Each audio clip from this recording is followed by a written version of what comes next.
Hi everyone. इस video के अंदर हम इंपोर्ट रेंज और वीलुकअप के कॉम्बिनेशन को समझने वाले हैं। एग्जाम्पल के लिए आपके सामने ना कुछ चीज़ें दी गई है, जैसे यहाँ पे सेलेक्ट कैटेगरी है।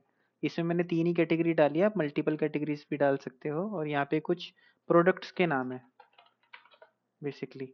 अब जैसे यहाँ पे मैं बाइक सेलेक्ट करता हूँ तो बाइक के ही नाम आ रहे हैं यहाँ पे। और जैसे मैं कार सेलेक्ट करूंगा तो लोडिंग होगा, और लोडिंग होने के बाद यहाँ पे आप देखेंगे जितने भी कार्स के मेरे नेम है वो बेसिकली इनमें से किसी एक शीट में से उठ के आ रहे हैं। जैसे यहाँ पे मैंने कैटेगरी वाली शीट बनाई है, कैटेगरी शीट में गूगल शीट में हमारा कार की लिस्ट है पूरी की पूरी। ठीक है, तो इस वाली शीट से उठ के कार का डेटा कहाँ पे जा रहा है, यहाँ पे आ रहा है कुछ इस तरीके से। एंड यहाँ पे हम देखेंगे कि कैटेगरी में जैसे बाइक की भी मैंने कैटेगरी बनाई हुई है। तो जैसे ही मैं यहाँ पे बाइक सेलेक्ट करूंगा गाइस, तो आप देखोगे कि यहाँ पे बाइक का डेटा ऑटोमेटिकली फैच होके आ रहा है। इसी तरीके से आप देखोगे इलेक्ट्रॉनिक की मैंने मेंटेन की हुई है। तो जैसे ही मैं यहाँ पे इलेक्ट्रॉनिक सेलेक्ट करूंगा, आप देखेंगे कि इलेक्ट्रॉनिक का पूरा डेटा यहाँ पे फैच होके आ चुका है। आइए देख लेते हैं हम इसको किस तरीके से मेंटेन कर सकते हैं। स्टेप बाय स्टेप इसको हम समझेंगे अच्छे से। और दोस्तों, वीडियो स्टार्ट करने से पहले मेरी एक छोटी सी रिक्वेस्ट है आप लोगों से कि यार आपको अगर ये वीडियो अच्छी लग रही है ना, तो प्लीज सब्सक्राइब करें चैनल को, लाइक करें वीडियो को, सो दैट मुझे और मोटिवेशन मिले, मैं आपके लिए इसी तरीके की वीडियोस बना सकूं। तो आइए देख लेते हैं हम किस तरीके से इसको मेंटेन करेंगे। सबसे पहले आपको क्या करना है, आपको तीन शीट बना लेनी है। आपके जितनी भी प्रोडक्ट की लिस्टिंग है उन उसके हिसाब से आपको शीट्स बना लेनी है डिफरेंट। अब इसमें क्या करना है, जब आप स्प्रेडशीट अपनी बना लोगे, जैसे फॉर एग्जांपल मैंने तीन स्प्रेडशीट बना ली है अपनी यहाँ पे। कैटेगरी कैटेगरी कैटेगरी, स्प्रेडशीट का नाम कुछ भी हो सकता है। कैटेगरी फॉर कार्स में यहाँ पे लिख सकता हूँ, फॉर कार्स इस तरीके से, सो दैट आपको ढूंढने में भी आसानी हो। कैटेगरी फॉर आप लिख सकते हो बाइक्स, कुछ यहाँ पे आप लिख सकते हो कैटेगरी फॉर इलेक्ट्रॉनिक्स।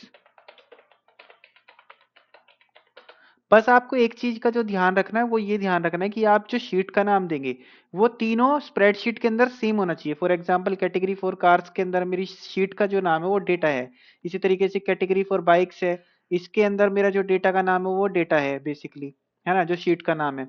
और कैटेगरी फॉर इलेक्ट्रॉनिक्स के अंदर जो मेरी शीट का नाम है वो भी डेटा है। इससे क्या होगा, जब मैं यहाँ पे इंपोर्ट रेंज लगाऊंगा, एग्जाम्पल के लिए अभी मैं करके दिखाता हूँ आपको, पर उससे पहले मैं फंक्शन लगाने से पहले आपको एक चीज और बताना चाहूंगा कि आपको यहाँ पे सेटिंग वाली शीट बना लेनी है। एक सेटिंग वाली शीट, आप उसको XYZ कुछ भी नाम दे सकते हैं। मेरे लिए सेटिंग वाली शीट इसलिए मैं रखता हूँ क्योंकि मैं बेसिकली मेरी हैबिट हो चुकी है। इससे क्या होता है, मैं यहाँ पे जितनी भी मेरी सेटिंग्स होनी होती है शीट के अंदर वो सारी की सारी पहले से मेंटेन करके रखता हूँ। अब यहाँ पे मैं कैटेगरी देखोगे तो कैटेगरी के अंदर मैंने यहीं से ड्रॉप डाउन लिस्ट बना रखी है। कॉम्बिनेशन में जाके आप ये ड्रॉप डाउन देखोगे ना, तो ये मैंने इसी की मदद से बना रखा है। कैटेगरी में जाओगे आप A2 से लेके A4। अगर आपको ड्रॉप डाउन नहीं बनाना आता, मैं दोबारा बना के दिखा देता हूँ आपको। आपको क्या करना है, सिंपली डेटा में जाना है और यहाँ पे आपको एक ऑप्शन मिलेगा डेटा वैलिडेशन का।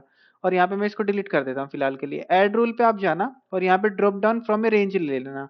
और यहाँ पे अब आपको इस पे अंदर इसके अंदर क्लिक करना है, और यहाँ पे जाने के बाद आपको जो ड्रॉप डाउन आपको लगाना है उस एरिया को सिलेक्ट कर लेना कुछ इस तरीके से, राइट। अब यहाँ पे A2 से A4 तो मैं लेना नहीं चाहता, क्योंकि फ्यूचर में मेरी जो ड्रॉप डाउन है वो इंक्रीज हो सकती है।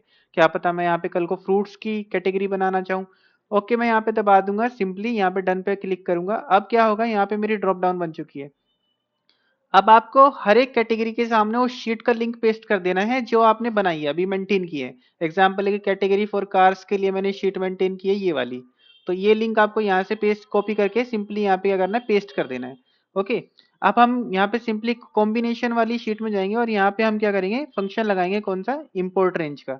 इंपोर्ट रेंज का फंक्शन लगाना है आपको स्प्रेडशीट यूआरएल के अंदर, यहाँ पे मेन है, क्योंकि स्प्रेडशीट यूआरएल आपका है जो चेंज होगा। तो इसके लिए आपको क्या करना है, वीलुकअप लगा लेना है। और सर्च की में आपको क्या करना है, सर्च की में आपको अपनी कैटेगरी सेलेक्ट करनी है, राइट। और यहाँ पे इसको फिक्स कर देना है F4 से। अब यहाँ पे कोमा लगाइए आप और रेंज लीजिए। रेंज मतलब इलेक्ट्रॉनिक की जो आपकी लिंक होगी वो कहाँ पे मिलेगी। तो इलेक्ट्रॉनिक की लिंक आपको कुछ यहाँ पे मिलेगी इस तरीके से। इसको आपको F4 से फिक्स कर देना है। और इंडेक्स में आपको क्या लेना है, सिंपली 2, क्योंकि सेकंड नंबर पे है ना हमारी, फर्स्ट और सेकंड, सेकंड नंबर पे लिंक है, इसलिए हमने यहाँ पे 2 लिया है। कोमा लगाएंगे, सॉर्टेड के लिए 0 लगाएंगे, ब्रैकेट बंद करेंगे। एंड यहाँ पे रेंज, क्योंकि रेंज हमारी सब में फिक्स है। आप देखेंगे रेंज यहाँ पे डेटा है, डेटा में A1 से लेके A सिंपली, तो इसलिए हम यहाँ पे क्या करेंगे, डबल कोट में क्या लिख देंगे, डेटा के अंदर जाना है आपको। और यहाँ पे एक्सक्लेमेशन मार्क, डेटा के अंदर जाके आपको क्या ढूंढना है, A1 से लेके A, सिंपली इस तरीके से। एंटर दबाएंगे, यहाँ पे आप देखेंगे हमारा फंक्शन काम कर रहा है बहुत अच्छे तरीके से। स्टार्टिंग में क्या होगा, ये फंक्शन काम नहीं करेगा, आपसे शीट का एक्सेस मांगेगा, तो आपको सिंपली अलाउ एक्सेस कर देना है हर बार।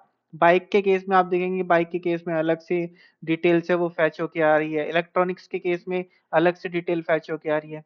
तो दोस्तों आई होप आपको ये वीडियो अच्छी लगी होगी, हेल्पफुल होगी आपके लिए, काफी ज्यादा इंपॉर्टेंट फंक्शन था ये, जिसकी मदद से आप अपने शीट में डायनेमिकली चीजों को चेंज कर सकते हो।